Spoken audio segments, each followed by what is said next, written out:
So అది ఆవిడ చెప్పింది ఇప్పుడు అందరు చెప్తుంటే నేను చాలాసార్లు ఆవిడ తెలుసుకుంటాను. నాకు ఇది 4K చేసిన తర్వాత ఆ థియేటర్కి వెళ్ళి లేకపోతే క్యూర్కి వెళ్ళి వాళ్ళు ఎవరితో ఉన్నా నువ్వు నా నచ్చావు నిర్మాత అంటే ఇప్పుడు కూడా గౌరవంగా చూస్తాను. నన్ను వచ్చి సార్ మీ సినిమా ఎన్నిసార్లు చూసాము స్ట్రెస్ బస్టర్ సార్, ఇప్పుడు కోరుకుంటూ ఇదే చూస్తాం. నన్ను ఎవరో 9 సంవత్సరాల పిల్లాడు వాడు తాతగారు ఫోన్ చేయించాడు, వాడు కథ ఏం అర్థం అవుతుందండి అన్న. నేను సార్ అన్ని సినిమాలు చూస్తారు, నువ్వు నా నచ్చావు రాగానే ఇప్పుడు చూస్తానంటాడు. వైజాగ్ డిస్ట్రిబ్యూటర్ మనోడు. That gives you so much satisfaction having entertain people. అందరూ ఒకసారి చెప్పాను సాంగ్ పాపం ఎంత ఇబ్బంది పెట్టాను శాస్త్రి గారు. కానీ దారుణం సార్ 10 days తర్వాత ఫస్ట్ రాసిన వెర్షన్ నేను చదివి వినిపిస్తే చాలా బాగుందని అంటే తెగ తిట్టాడు మన ఇద్దరిని. ఫస్ట్ రాశాను ఇదని నన్నైతే మామూలుగా తిట్టలేదు. నువ్వు నీ చేదస్తు నువ్వు కిషోర్కి ఇద్దరు కలిపి నా దుంప తెంపేశారు. అసలు మీకు క్లారిటీ ఉందని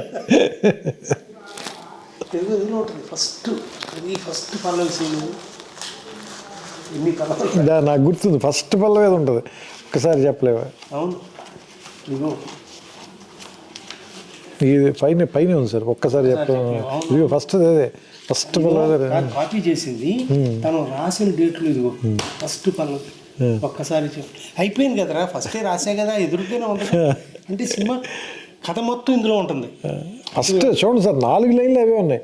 చెంత చేరి పంచుకోవ ఆశని శ్వాసని, మన గుండె గుప్పెడంతా తన ఊహ ఉప్పెనంత, ఉదిగుండ మనకే వదిలేయమంటూ బతిమాలుతున్నవే. ఆ 4 lines వాడాం సినిమాలో కూడా. అన్యాయం కదా సరే 10 days మళ్ళీ 10 days తర్వాత మళ్ళీ అక్కడికి వచ్చి. బెస్ట్ పార్ట్ ఏంటంటే again not to say anything about anybody, ఆయన రాసిన ప్రతి పాట 4-5 సీన్లు కలిపి అందులో చెప్పాల్సిన సారాంశం అందులో ఉంటుంది మనకి, లేకపోతే కథలో సారాంశం కానీ. అండ్ మీరు అన్నట్టు మొన్న అన్నారు చూసారా, పాట అక్కర్లేదని చెప్పే పాటలు తెచ్చేది ఆయన ఒక్కడే సార్. ఆయనకి పాట రాస్తే డబ్బులు వస్తాయి కదా, కానీ ఆయన అలా కాదు, ఇక్కడ పాట పడదండి. అవును, 4 రోజులు నా పాట రాయడానికి కేటాయించి నేను షూటింగ్కి అన్ని ఏర్పాట్లు చేసేసుకున్నాను, నువ్వు పాట రాసేసి మిక్స్ చేసి షూట్ చేయగలను. సరే నేను వెళ్ళిపోమన్నాడు ఆ రోజు. అన్నయ్య విన్నాడు తర్వాత నాకు ఫోన్ చేశాను, సార్ రా పాట అవసరం లేదు. అదేంటి రావు చాలా బాగుంది కదా చూడు, అంత బాగుంది చూడు, నేను రాస్తాను రేపు సినిమాలో ఉండదు, దీంట్లో ఇది మిస్సింగ్, ఈ రెలవెన్స్ లేదు ఇక్కడ, it's not needed for the film అంటే నేను Tirumala Kishore thank you sir అని వచ్చేసి అంటే హీ టుక్ ఇట్ వెరీ చాలా ఒక సీక్రెట్ ప్రొఫెషనల్గా తీసుకున్నాడు ఆయన. చాలామంది సీరియస్గా అంటారు కదా, లేదు సీరియస్గా కూడా కాదు, అది చాలా డివైన్ ప్రొఫెషనల్గా తీసుకున్నాడు. మన కోసం ఇప్పుడు పాట రాయాలి, మనం తృప్తి చెందంటే మనకి ఇవ్వడం పట్టుకెళ్ళడం కుదరదు, ఆ ఇంట్లోకి రాదు, బయటికి పేపర్ రాదు. రాస్తా పాడి నా ఇంకా చూసేవాడు, నాకు తెలుస్తుందిలే అని చెప్పి అమ్మటి పేజ్ మార్చేవాడు. సో దాదాపు మేమిద్దరం కలిపి 400 రాత్రులు గడుపుకుంటాం. అంటే 80-90 పాటలు, ప్రతి పాటకి ప్రతిరోజు రాత్రి ఆయనతో ఉండాల్సిందే.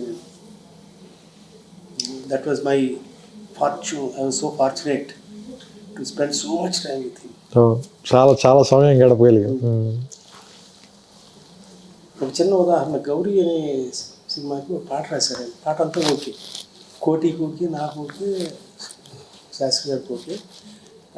వాయిస్ మిక్సింగ్కి వెళ్ళాల్సిన చోట ఒక చిన్న ఇబ్బంది పడ్డాడు కోటి. ఎవరే అని తను ఇచ్చిన ట్యూన్లో ఉంది, అది ఇందులో లేదు, నేను అడ్జస్ట్ చేసుకుంటాను శాస్త్రి గారు అన్నాడు. నువ్వు అడ్జస్ట్ చేయడానికి లేదు, నేను మళ్ళీ రాసి పట్టుకొస్తాను. 3 రాత్రులు ఆ ఎవరే అనే మాటతో ఎండ్ చేయడం కోసం మొత్తం పాట అంతా రాశాడు. మహానుభావం, మరి ఏం చెప్పాలి, అద్భుతంగా ఉంటుంది సార్ గౌరీ అనే సినిమాలో. అలాగే అది కూడా నువ్వే కావాలి కళ్ళలో కళ్ళు పిడిచో, చాలా దానికి ఎక్కువ రోజులు అని రాసిన పాట అది. మిగతావన్నీ చాలా ఫాస్ట్గా రాశారు, మిగతావన్నీ మద్రాసులో రాసేసారు. మరి సినిమాతో చెప్పాలి కదా, ట్యూన్స్ అన్నీ అయిపోయినాయి అప్పటికి. ఇది మనం వేరే క్లైమాక్స్ రకరకాలుగా అనుకున్నాం. అవును, 35 days కొట్టుకుని చివరికి మీరు విజయం సాధించి. అంటే నాకు వేమూరి సత్యనారాయణ, పేకే రంగా గారు వీళ్ళందరూ స్టార్ వర్డ్స్ కదా, వాళ్ళు వచ్చి నన్ను వేధించేవాడు. నీకు అర్థం కావట్లేదు, నువ్వు యూత్ సినిమా చేస్తున్నావు కరెక్టే, బట్ ఎల్డర్లీ పీపుల్ కూడా రావాలంటే ఇది కావాలి కదా అని. నేను 2 minds, నువ్వు చెప్పినప్పుడు చాలా అద్భుతంగా నచ్చింది నాకు, అంటే చాలా యూత్ఫుల్గా ఉందని. బట్ ఈ సెక్షన్ ఆఫ్ ఆడియన్స్ కానీ అదేనంటే మనం అంటే నేను ఎందుకు కన్విన్స్ అయ్యానంటే మీరు చెప్పినప్పుడు మనం సినిమా చూసి ఫస్ట్ బాగుంది అనుకున్న ఇన్సెప్షన్ పాయింట్ అదే కదా. అవును. దాన్ని మళ్ళీ ఇప్పుడు ఈరోజు ఎందుకు డిఫై చేస్తున్నాం అంటే ఈగో వల్ల, లేదా ఇంకేదైనా మనం క్రియేట్ చేయాలని మన క్రియేటివ్ ఈగో అనేది. బట్ అది కదా అసలు యాక్చువల్గా మనని అటువైపు పుల్ చేసింది. అసలు ఆ సినిమా చేయాలని మనం పుల్ చేసిన విషయం అదే కదా. మిగతా సినిమా అంతా మారుస్తున్నప్పుడు అసలు మీరు ఏ ఒక్క సీన్ అందులో మనం వాడలేదు, మీరు దేనికి అపోజ్ చేయలేదు. ఈ ఒక్కటే మాత్రమే యాజ్ ఇట్ ఈజ్ అలాగే ఉండాలని ఎందుకంటున్నాం. సో అది నాకు స్ట్రైక్ అయింది. అది స్ట్రైక్ అయిన తర్వాత నేను అప్పుడు భాస్కర్ గారితో చెప్తే ఆయన కూడా లేదు లేదు లేదు ఆయన వాదనలో నిజం ఉంది, మనం ఎంత టఫ్గా మాట్లాడినా సరే అని. అప్పుడు ఆ తర్వాత రోజు మళ్ళీ వచ్చి దానికి మార్చి మళ్ళీ రాసాము. అప్పుడు అది ముందు బాలీవుడ్ కూడా పాడారు ఒక వెర్షన్, ఎంతవరకు గుర్తుంది? కళ్ళలోకి నాకు గుర్తులేదు సార్, గుర్తులేదు. భాస్కర్ అది బాగుంటుంది అన్నాడు, కానీ భాస్కర్ ఫీమేల్ వాయిస్ అయితే బాగుంటుంది. చిత్రగారితే బాగుంటుంది యాక్చువల్గా. నేనంటే నాకు అది విన్నట్టే గుర్తు, బాలు గారి విన్నట్టు గుర్తులేదు నాకు.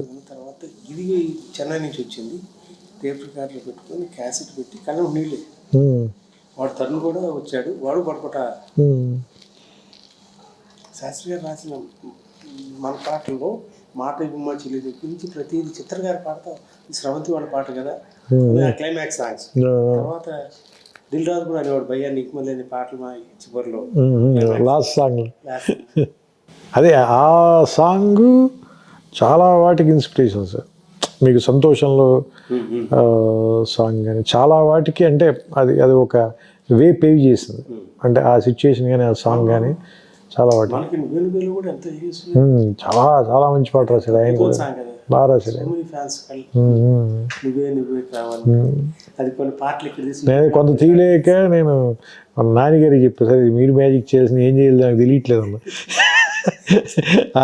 ఆయన రాసినంత బాగా తీయలేదు, నాకు అర్థమవుతుంది, అది మీరు కొంచెం పని చేయాలి దీంట్లో అంటే సార్ నాకు వదిలిపెట్టండి అన్నది.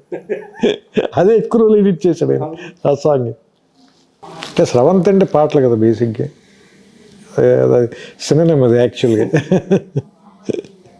అంటే నేను చెన్నై ఫస్ట్ టైం లేడీస్ టైలర్కి వచ్చినప్పుడు నాకేదో ప్యాషన్తో రాలేసి, ఎవరో స్నేహితులు వాళ్ళందరికీ సినిమా తీయాలి కోరిక ఉండి ఒక అడ్మినిస్ట్రేటివ్ ఆఫీసర్ నేను ఇతనైతే చేస్తాడు బాగా అనే ఉద్దేశంతో వచ్చి ఆ సినిమా అయ్యేటప్పటికి నాకు పరిచయం అయిన వ్యక్తులు ఎవరు, ఒక సీతారాం శాస్త్రి గారు, ఒక తనిఖీల భరణి, హరి అన్మూరు, ఇళయరాజా గారితో పనిచేయటం, వంశీ లాంటి మనిషి, విమర్శించగా ఇది కదా క్రీమ్ ఆఫ్ ది ఇండస్ట్రీ. అంటే ఒక్కొక్క క్రాఫ్ట్లో ది బెస్ట్ పీపుల్తో అసోసియేట్ అయ్యి ట్రావెల్ చేసే అవకాశం.